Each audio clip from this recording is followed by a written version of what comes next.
Welcome back to the deep dive. Today, we are cracking open a file on a figure who, on paper, is listed as a Victorian poet. But if you actually look at the mechanics of his mind, how he constructed a scene, how he understood motives, and specifically how he dealt with, like, the criminal element of the human soul, Yeah. he feels much more like a modern psychological thriller writer. We are talking about Robert Browning. It is a great comparison because when people hear Victorian poet, the immediate mental image is, usually stiff collars, heavy curtains, and rhyming couplets about flowers Yeah. or noble knights. Oh, like very proper. Very proper. But Browning, he was effectively the David Fincher or the Vince Gilligan of the 19th century. He was obsessed with the darker, grittier corners of the human psyche. He wasn't interested in the perfect hero. Not at all. He didn't want to write about the ideal. He wanted to write about the broken. And I know, for a lot of people, the name Robert Browning summons up these traumatic flashbacks of high school English or college lit surveys. Oh, definitely. The feeling struggling through dense, impenetrable verses, trying to figure out what on earth he was talking about, and just wondering why he couldn't say it plainly. Right. Just tell me what you mean. Exactly. But the reality of his life and his actual artistic intent is so much wilder and frankly more accessible than the textbooks let on. I think the reason he feels so distinct, even today, is that he wasn't content with just writing pretty poetry. He wasn't, looking at a sunset and writing about how beautiful the colors were. No. He was looking at a person, usually a very flawed, sometimes dangerous, often sociopathic person, and trying to figure out exactly how their mind worked to justify their actions. He's the guy who decided that poetry could effectively be a murder mystery. Exactly. He realized that the most interesting story isn't the crime itself. It's the why. It's the justification for the crime inside the criminal's head. Okay, so to kick things off and to frame this conversation, I want to bring in a quote from none other than Oscar Wilde. You know you're doing something interesting when Oscar Wilde has a hot take on you. That's a very good sign. He usually saves his best lines for himself. He really did. So in The Critic as Artist, Wilde said that Browning wasn't just a poet. He was a creator of character who ranked right next to Shakespeare. Which is, that is massive praise coming from Wilde. He did not hand out compliments lightly. Not at all. But Wilde went further. He said, if Shakespeare could sing with myriad lips, Browning could stammer through 1,000 mouths. Stammer through 1,000 mouths. I love that line. Me too.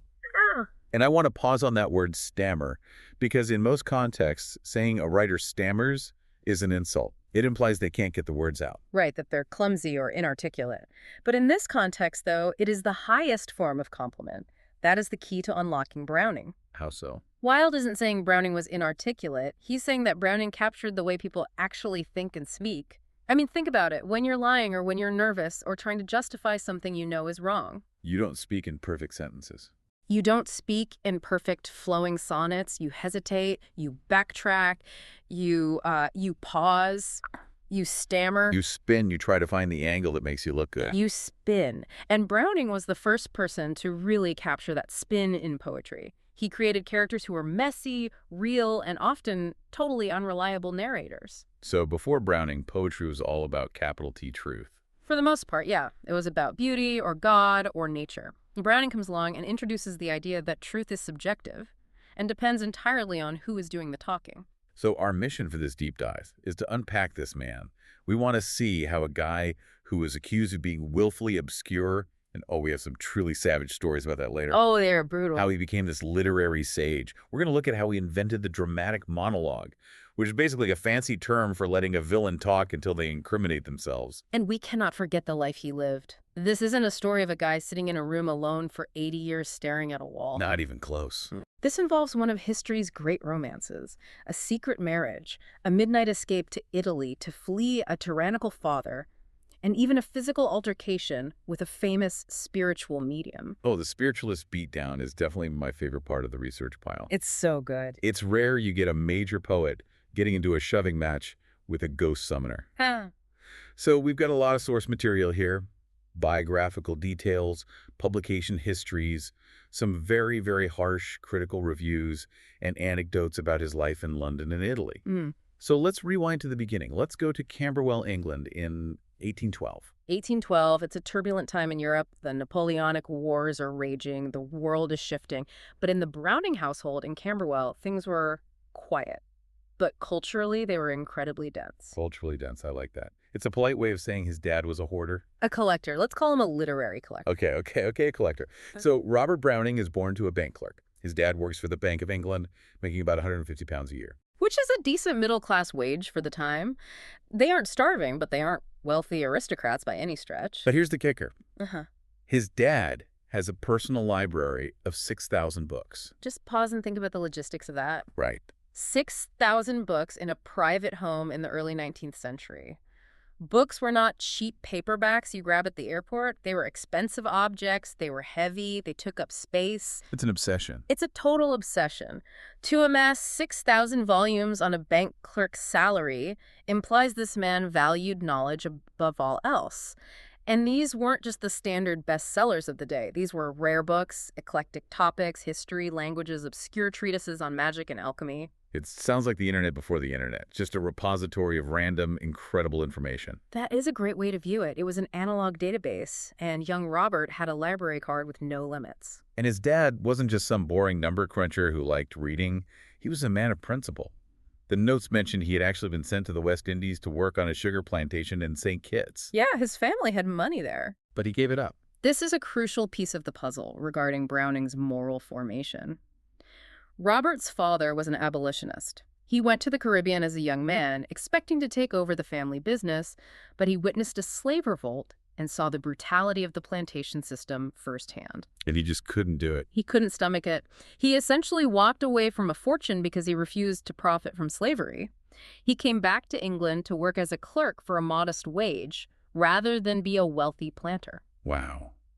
That sets a pretty high bar for the household. Yeah. You have this father who sacrificed wealth for principle and who values knowledge above almost anything else. It creates an atmosphere where integrity and intellect are the two most important currencies. Precisely. And then you have Robert's mother, who was a talented musician and a devout nonconformist Christian. Robert was incredibly close to her. Some biographers even say he was a bit of a mama's boy well into adulthood. So you have this boy, Robert, growing up in this hothouse environment. And the sources say he was essentially unschooled. Which, to modern ears, sounds like he was uneducated or illiterate. But in Browning's case, it's actually the opposite, right? Exactly. He'd tried a couple of private schools, but he hated them. Yeah. He had what he called an insuperable dislike of school life. The regimentation, the dullying, the rote learning, it didn't work for his brain, so he just went home. He was tutored in that library. It's like the ultimate homeschooling experience, but on steroids. He didn't follow a curriculum. He just devoured those 6,000 books. And the result is kind of terrifying. By age 14, he's fluent in French, Greek, Italian, and Latin. 14. But more importantly, it creates a very specific kind of intellect. When you go to a university, Oxford or Cambridge, you are taught how to think in a certain structured way. You read the canon in a specific order. You learn to write in a specific style. There's a path. There's a path. Browning didn't have that. He was trained by his own random, intense curiosity. It's like he was building a puzzle, but he had pieces from 5 different boxes. He's reading a medical textbook from 1600, then a history of the popes, then a book on biology, and mixing it all together in his head. Exactly. It meant his vocabulary was eclectic and, to many, overwhelming. He made connections that other people wouldn't make because they hadn't read those obscure texts that he found on his dad's shelf. This explains so much about why his poetry later became so difficult for the average reader. He assumed everyone had read the same 6,000 weird books he had. He was operating on a different set of references. And he started writing early. He wrote a whole book of poetry at age 12, which he later destroyed because he couldn't find a publisher. Which is honestly very relatable content for any writer. So true. But then, like every moody, intelligent teenager in the 19th century, he discovered Shelley. Percy Bysshe Shelley, the ultimate romantic rebel. If you were a distinct, angsty teen in the 1820s, Shelley was your idol. He was the rock star. And Browning goes all in. He adopts atheism and vegetarianism just to be like Shelley. It's the 19th century equivalent of dyeing your hair black and wearing eyeliner because you like a band. It totally is. It was a phase, but an intense one. It's that teenage need to define yourself against your parents. His mother was deeply religious, so of course he becomes an atheist. His family eats roast beef, so he becomes a vegetarian. He wanted to be a radical. And this phase gets noticed. John Stuart Mill, the great philosopher, actually read some of Browning's early work, specifically a poem called Pauline, which was heavily influenced by this Shelley phase. And Mill's comment was brutal. What did the great philosopher say? He wrote in the margins that the author suffered from an intense and morbid self-consciousness. Ouch. That is not what you want John Stuart Mill saying about your diary. Morbid self-consciousness. It's harsh, but probably accurate. Browning was trying to figure out who he was. He was incredibly bright, overeducated in this unconventional way, and trying to channel all that intensity into poetry. He was unschooled, as we said, but he did briefly attend University College London at 16, but left after a year. Why didn't he go to Oxford or Cambridge? I mean, if he was this genius, surely that was the path. He couldn't. His parents were nonconformists, meaning they were Protestants but not members of the Church of England. At that time, Oxford and Cambridge were only open to Anglicans. Right. So he's an outsider by default. He's smart enough for Oxford, but he's locked out by the religious rules of the time. So he's living at home until he's 34, dependent on his parents, refusing a real job, and just writing poetry. It sounds like a recipe for a failure to launch situation. And that's exactly what it looked like for a long time. He had this incredible foundation, but he had to learn how to communicate it to the world. For a long time, he was just shouting into the void. And that brings us perfectly to the crash. Yeah. Because usually in these biographies, you hear about the struggle and then the big break. Browning had a mini break and then a massive faceplant that nearly ended his career before it began. That's a very fair assessment. His first big poem, Paracelsus, came out in 1835. It was about a 16th century alchemist, and it actually did well. People liked it. Yeah. Dickens, Wordsworth, Tennyson, they all saw this and thought, okay, this kid has something. He was the new it boy for a hot second. He was invited to the dinners. He was meeting the literary lions. He'd arrived. He thought he'd arrived. But then comes 1840 and the publication of Sordello. The name alone makes Victorian literature students shudder. Let's unpack this disaster. What was Sordello? Well, on paper, it sounds epic. It's a long poem set during the wars of the Guelphs and Ghibellines in medieval Italy. Okay, complicated but interesting. It's about a troubadour, a poet named Sordello, who is actually mentioned briefly in Dante's Divine Comedy. Browning went to Italy to research it. He wanted to write this massive historical narrative about the role of the poet in society and the conflict between the contemplative life and the active life. That sounds ambitious, but not necessarily disastrous. The problem was the execution. It was impenetrable, it was dense, the references were obscure, the syntax was knotted. He assumed the reader knew as much about medieval Italian politics as he did. Back to the 6,000 books problem. Exactly. He skipped transitions, he jumped between thoughts. It was like reading the raw output of his brain without any editing for the reader's benefit. And the reaction wasn't just, this is bad. It was, what is this? The anecdotes from the sources are absolutely savage. We have to talk about Tennyson's reaction because it perfectly encapsulates the confusion. Alfred Lord Tennyson, arguably the greatest poet of the age, and a friend of Browning's. A friend. A friend. He tried to read it. He later claimed that he only understood 2 lines in the entire poem. The first line and the last line. And what were they? The first line was, "Who will may hear Sordello's story told?" And the last line was, "Who would has heard Sordello's story told?" Simple enough. I'm going to tell you a story, and I told you a story. Except Tennyson added, and they were both lies. Oh, that's cool. He meant he didn't hear the story told because he couldn't understand a word of the middle. That is brutal. But my favorite is Jane Walsh Carlyle. She was the wife of Thomas Carlyle, the famous historian. She read the whole thing, which shows incredible fortitude. A true hero. And her review was that she couldn't tell whether Sordello was a book, a city, or a man. It's funny now, but it was devastating for Browning. This wasn't just a bad review, it destroyed his reputation. He became known for wanton carelessness and obscurity. He went from being the promising young genius to the guy who writes nonsense. It took his career over a decade to recover from Sordello.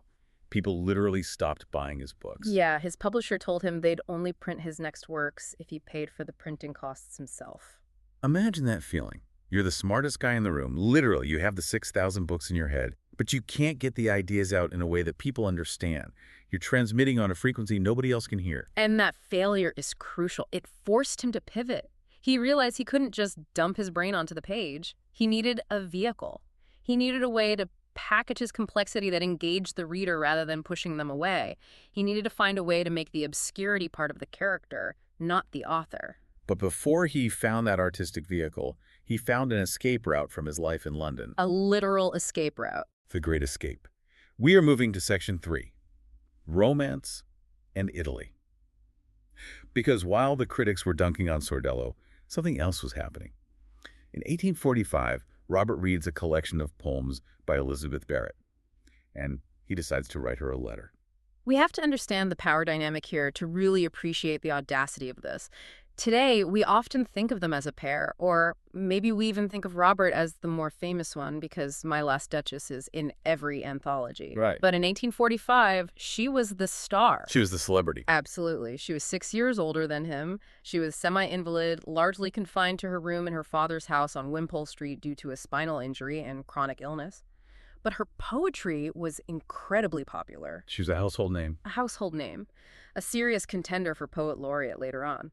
Robert was the difficult, obscure guy who wrote that unreadable poem about the Italian troubadour. So he writes her a letter. I love your verses with all my heart, dear Miss Barrett. And then later in the same letter, I love you too. Which is a bold move for a fan letter. This is a very bold move. Yeah. Great poems. Also, I love you. It was incredibly bold. But it worked. It struck a chord. It started a correspondence that is now legendary.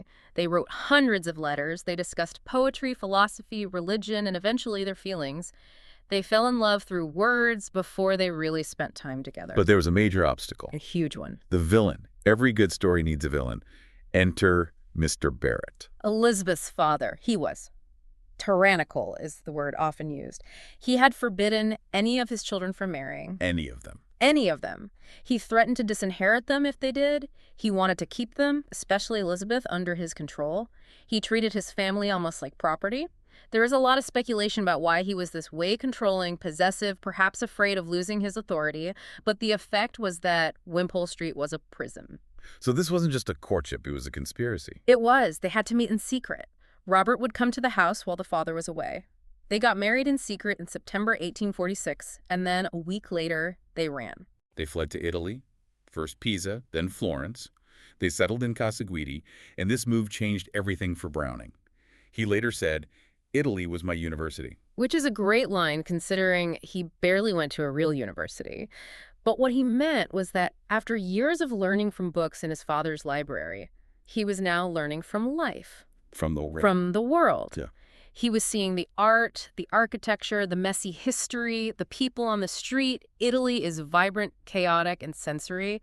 It pulled him out of his head and into the world. He wasn't just reading about Guelphs and Ghibellines anymore. He was walking the streets where they fought. And they were happy, right? This wasn't a tragic, brooding romance where they made each other miserable. By all accounts, it was a very happy marriage. They had a son, Robert Wiedemann Barrett Browning, known as Penn. They had 15 years together. But the professional dynamic remained interesting. Elizabeth was still the breadwinner. She was the star. She was the one receiving visitors and praise. Robert was often dismissed by critics back in England. Some even attacked him for deserting England, calling him a runaway. There's such an irony there. You have Robert, the guy writing these dark, twisted psychological poems, living this sunny rom-com life in Italy. Exactly. And you have Elizabeth, who wrote these beautiful, sweet sonnets from the Portuguese, who came from this dark, abusive family situation. It's a fascinating contrast. But that happiness and that distance from the London critics gave Robert the space to refine his new style. He started working on the poems that would eventually make up the collection Men and Women. This is where he perfects it. This is where he perfects the dramatic monologue. This is where he takes the failure of Sordello and turns it into a new art form. Okay, let's unpack this. This is section 4, the innovation, the dramatic monologue. This is the thing that makes Browning. Yeah. What exactly is it, and how is it different from just talking? Or a soliloquy? The key distinction is between a soliloquy and a dramatic monologue. In a Shakespearean soliloquy, like Hamlet's To Be or Not to Be, or Macbeth's Is This a Dagger, which I see before me, the character is usually alone. They are speaking to the audience or themselves, and crucially, they are generally telling the truth about their feelings. They are revealing their inner self honestly. Right. Hamlet isn't lying to us. He's confused. He's existential, but he's honest with the audience. Exactly. But in a Browning dramatic monologue, the speaker is talking to a specific person in the scene, a silent listener. And crucially, the speaker is not telling the truth. Or not full truth. Or not the whole truth. Or at least they aren't trying to reveal their true nature. They're usually trying to justify themselves, rationalize a crime, impress someone, or seduce someone. But in doing so, they inadvertently give themselves away. I love this description from the notes. The meaning is not what the speaker voluntarily reveals, but what he inadvertently gives away.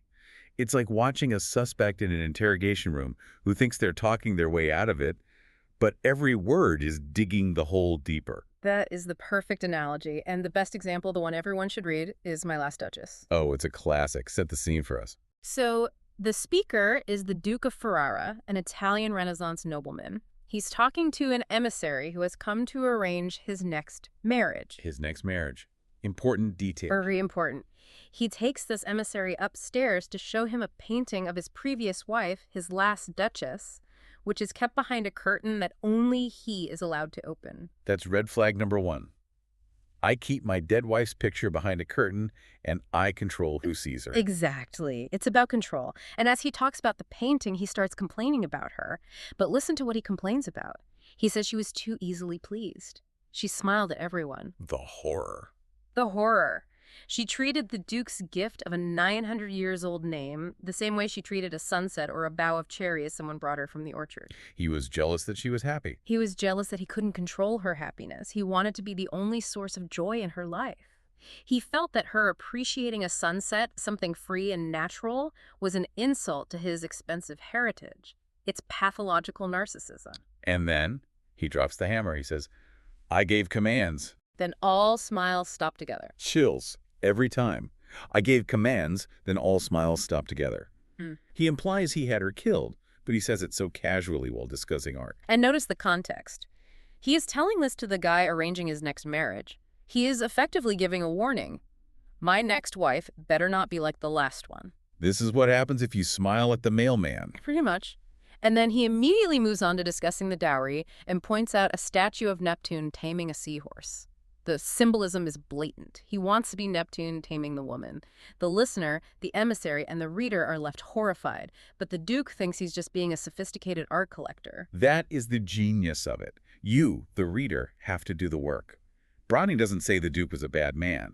He lets the Duke speak, and you figure it out. Precisely. It turns the reader into a detective. You have to read between the lines. He does it with other characters, too. Soliloquy of the Spanish Cloister is another great one. It's a monk watching a fellow monk gardening. And the speaker just hates this other monk. He's growling, "Urgh! Oh, my heart's abhorrence." He hates him for such petty reasons, right? Like how he places his knife and fork. Yes, he criticizes the other monk, Brother Lawrence, for being too simple, for talking about his melons, for how he drinks his water. But as the poem goes on, we realize the speaker is actually the sinful one. He's projecting. Totally. He's full of lust. He's watching women washing clothes nearby. He's full of envy and he's full of rage. He's planning to trip the other monk up or trick him into heresy. He's projecting all his own darkness onto this innocent gardener. It's a study in hypocrisy. And then there's Porphyria's lover. This one is, well, it's straight up Criminal Minds. It's darker than the others. It is. It starts with a storm. A woman, Porphyria, comes in from the rain to visit her lover. She lights the fire. She's being affectionate. And the lover, the speaker, realizes that in this moment, she worships him perfectly. She is his. She is his. She has defied societal rules. She's likely from a higher class to come see him, and he thinks, she is mine, fair, perfectly pure and good. So to preserve that moment forever, to stop her from ever leaving or changing her mind. He wants to freeze time. Exactly. So he strangles her. With her own hair. With her own hair. And then, and this is the part that really disturbs people, he opens her eyes, unwinds the hair, and props her head up on his shoulder. He sits there with the corpse, and he says this chilling line. No pain felt she. I am quite sure she felt no pain. He's rationalizing the murder as an act of love, as a kindness. It's the ultimate act of possession. And the poem ends with him sitting there with the body saying, and yet God has not said a word. Like he's waiting for lightning to strike, and because it hasn't, he thinks he's justified. It's deeply disturbing. But again, it's about that psychological deep dive. Browning isn't endorsing this violence. He's exploring the twisted logic of a mind that thinks killing someone is a way to keep them. He's showing us the danger of possessiveness taken to its absolute extreme. Why does this matter so much? I mean, obviously they're great, creepy poems, but you mentioned earlier that this bridged the gap to modern literature. How? Browning shifted the focus of poetry. The Romantics, Shelley, Wordsworth, Keats, were often focused on the sublime, on nature, on big abstract emotions. Browning focused on the psychological. He influenced T.S. Eliot, Ezra Pound, and even modern novelists. The unreliable narrator. The idea of the unreliable narrator, which is so huge in fiction today, think of Gone Girl, The Girl on the Train, or even Lolita, owes a huge debt to Browning's dramatic monologues. He taught writers that a character's voice could be a puzzle to be solved, not just a way to convey information. It's interesting that he was so good at spotting fakes, liars, and manipulators in his poetry, because that leads us directly to Section 5, the Spirit Foot incident. Oh, this is a wild story. This is where Browning the skeptic meets the 19th century craze for spiritualism. So in the 1850s, spiritualism, talking to the dead, seances, mediums, table turning was huge. It was the Marvel movie franchise of the Victorian era. Everyone was into it. It was a mix of parlor game and religion. And Elizabeth Barrett Browning was a believer. She really wanted it to be true. She found comfort in the idea of the spirit world. Robert, on the other hand, was a rationalist. He hated it. He thought it was all manipulation and fraud, preying on grieving people. Enter Daniel Douglas Home. He was the superstar medium of the day. He was. He was the Uri Geller of the 1850s. He claimed he could levitate, handle hot coals, summon spirits, play accordions without touching them. So the Brownings go to a seance with him. Yes, in July 1855, in Ealing. The lights are low, the tension is high. And things get weird. During the seance, a wreath of clematis flowers floats off the table and lands on Elizabeth's head. She's deeply moved. Then a spirit face materializes above the table. Home claims it is the spirit of Robert's son, who died in infancy. Oh, he's playing on their emotions, trying to hook them. He is. The tension in the room must have been palpable. Elizabeth is likely in tears. Robert is simmering. And he's simmering because he knew two things. One, he thought Home was a fraud. And two, and this is the kicker, Browning never lost a son in infancy. Wait, really? Really? They had Penn, who was alive and well. They hadn't lost an infant. So Home was not only faking it, he was bad at his research, he was cold reading, and he missed badly. So what does Robert do? Does he politely cough and correct him? No. He lunges. He seizes the spirit face. He physically grabs the ghost. He grabs it, and it turns out to be Daniel Douglas Home's bare foot. No. Yes! He grabbed the guy's foot. I've got your spirit face right here, pal. That is incredible. So Home had slipped his shoe off under the table. And was waggling his foot around in the dark. It was a double fraud. A fake face that was actually a foot, and a fake dead son. Browning was furious. He essentially kicked Home out of the house. And he wrote an angry letter to the Times calling the whole thing a cheat and imposture. He did. But he didn't stop there. He wrote a poem about it because that is how poets exact revenge. Of course. He wrote Mr. Sludge, The Medium. It's a scathing satire where a medium confesses to being a cheat. It starts with lines like, "Now don't, sir, don't expose me, just this once." It's Browning using his dramatic monologue technique to dissect the mind of a con artist who rationalizes his lies by saying, well, the people want to be fooled, I'm just giving them what they want. I wonder how that went over at the dinner table with Elizabeth. It was a sore spot. Elizabeth remained convinced that some phenomena were genuine, despite the Home incident. She wanted to believe in the afterlife in a tangible way. It was a constant source of disagreement. But it highlights Browning's character. He hated manipulation. He hated people using emotions to control others. Which, ironically, is exactly what the villains in his poems do. Exactly. He despised it in real life, so he explored it in his art. So Elizabeth passes away in 1861. Robert is devastated. He takes their son, Penn, and moves back to London. He's now a widower. He's in his 50s, and let's be honest, his reputation is still recovering from the Sordello disaster years ago. He is well known, but he isn't loved by the public yet. He needs a win. And he gets the biggest win of his life. This is Section 6, the masterpiece, The Ring in the Book. This thing is massive. A monster. It is. Published between 1868 and 1869, it's over 20,000 lines long.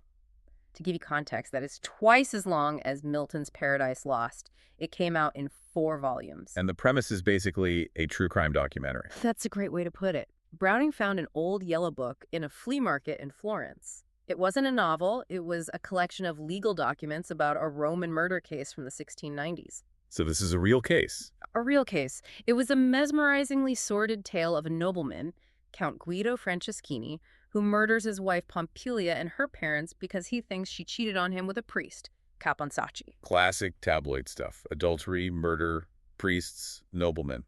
But Browning doesn't just tell the story from start to finish. No, he applies his dramatic monologue technique on an epic scale. The poem consists of 12 books. Essentially, it tells the same story 10 different times from different perspectives. So you get the husband's side, the wife's side, the priest's side. The witnesses, the lawyers, the pope. Everyone tells the story, but the truth shifts depending on who is speaking. The husband paints himself as a victim of a loose woman and a gold-digging family. The wife paints herself as a victim of a cruel, abusive tyrant. The lawyers spin the law to fit their arguments. It's a tour de force of relativity. It sounds like the movie Rashomon, but written 80 years earlier. Exactly. It forces the reader to sift through all these biases to find the moral center.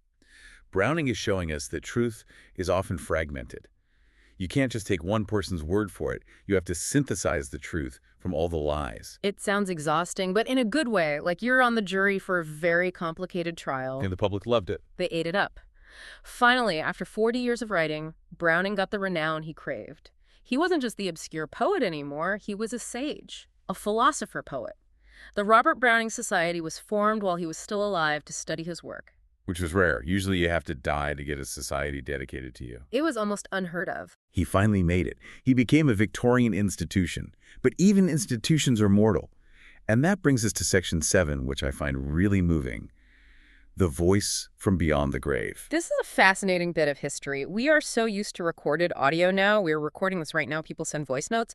But in 1889, capturing a human voice was science fiction. The date is April 7th, 1889. A dinner party at the home of Rudolf Lehmann, and a representative of Thomas Edison is there. George Garrod. He brings a phonograph and a white wax cylinder. He asks Browning to speak into it. Browning is old now. He's 77 years old. And Browning, the great poet, decides to recite one of his most famous, fast-paced poems, How They Brought the Good News from Ghent to Aix. He starts reciting, I sprang to the stirrup and Joris, and he's getting into the rhythm of the galloping horses. But then He forgets the words. he stumbles. He stops. On the recording, which still exists, you can find it online, you can hear him say, I'm terribly sorry, but I can't remember my own verses. And he laughs about it. He laughs and asks others to help him. That is so human. The man who wrote millions of words, the man with the 6,000-book library in his head, blanks on his own hit single. It's charming, but it's also poignant. He died later that year, in December 1889 in Venice. When that recording was played a year later on the anniversary of his death, people said it was the first time a voice had been heard from beyond the grave. It's one of the oldest surviving recordings of a notable person in the UK. It's a ghostly connection to a man who spent his life trying to capture the voices of others. Now let's jump to the present, section 8. Pop culture and modern legacy. Because Browning isn't just dusty history. He pops up in some very weird places in our modern media diet. He really does. Let's start with Stephen King. If you are a fan of the Dark Tower series, which is this massive, sprawling fantasy epic that ties all of King's books together, you have to know that the entire thing is inspired by Browning's poem, Childe Roland to the Dark Tower Came. Which itself is a very weird nightmare logic poem. It is. It's about a knight traversing a wasteland to reach a mysterious tower. It's surreal, apocalyptic, filled with grotesque imagery. And King just ran with that. He took that imagery, the bleak landscape, the tower as a focal point of destiny, and built a multi-book universe around it. The vibe of the Dark Tower is pure Browning. And then there's anime. Neon Genesis Evangelion. If you know, you know. The slogan for NRV, the secret organization in the show, is God's in his heaven all's right with the world. Which is a line from Browning's Pippa Passes. It is, although people often misuse that quote to mean everything is great. In the poem, it's spoken by an innocent girl, Pippa, and the irony is that she walks past scenes of terrible crime and corruption while singing it. So it's ironic. Deeply ironic. And in the anime, it takes on a similarly ironic, almost sinister tone. It's about how the world appears orderly from above, but is chaos on the ground. And we can't forget the romance, the Barretts of Wimpole Street. The play and the film solidified the Robert and Elizabeth story as the ultimate literary love story. It made them celebrities in the 20th century in a way that perhaps overshadowed the poetry for a while. People knew the love story before they knew the verses. And Aes by its possession. A brilliant novel. The Victorian poet in that book, Randolph Henry Ashe, is loosely based on Browning. It captures that scholarly, passionate, slightly rough around the edges quality he had. It shows how his presence still looms over literary scholarship. So bring it all together for us. Why does he endure? Why do we still care about a guy who wrote difficult poems 150 years ago. I think Harold Bloom put it best. He said Browning unfolds a multi-personed literary and human self. Basically, Browning challenges you. He doesn't hand you the answer. He forces you to engage, to judge, to think critically. You're an active participant. You're active, not passive. When you read a Browning monologue, you have to figure out who is lying, who is crazy, and where the truth hides. That is a very modern experience. We live in a world of information overload and unreliable narrators. Browning was the first one to really gamify that in poetry. He makes you do the work, so the aha moment feels earned. Exactly. He respects the reader's intelligence. He assumes you are smart enough to figure it out. So to recap, we went from the boy in the library of 6,000 books, to the morbidly self-conscious teenager, to the misunderstood failure of Sordello, then the romantic hero stealing Elizabeth away to Italy, and finally the master of psychology who taught us that everyone's the hero of their own story, even the murderers. A man who believed, as he wrote in Andrea del Sarto, that a man's reach should exceed his grasp, or what's a heaven for? He always reached for more complexity, more truth, more depth. And here is a final provocative thought for you to chew on. Browning was a master of masks. He spoke through hundreds of characters, dukes, murderers, bishops, mediums, to avoid speaking directly as himself. He found truth through fiction. In our modern world, we are obsessed with speaking our truth and curating our personas on social media. We think we are being authentic, but we are often performing. That's a great point. We are all rating our own dramatic monologues on Instagram or LinkedIn. We are presenting a version of ourselves. So, is Browning's method admitting that you are wearing a mask and revealing the truth through a character actually more honest than our modern obsession with being real? Maybe fiction is the only way to tell the whole truth. That is something to think about. Perhaps the mask allows us to say things the face never could. If you want to dip your toe into Browning's world, don't be intimidated. Go read My Last Duchess. It's short, it's creepy, and it's a masterclass. Read it and play detective. Ask yourself, what is this guy not telling me? You won't regret it. Thanks for joining us on this deep dive into the mind of Robert Browning. We'll see you next time.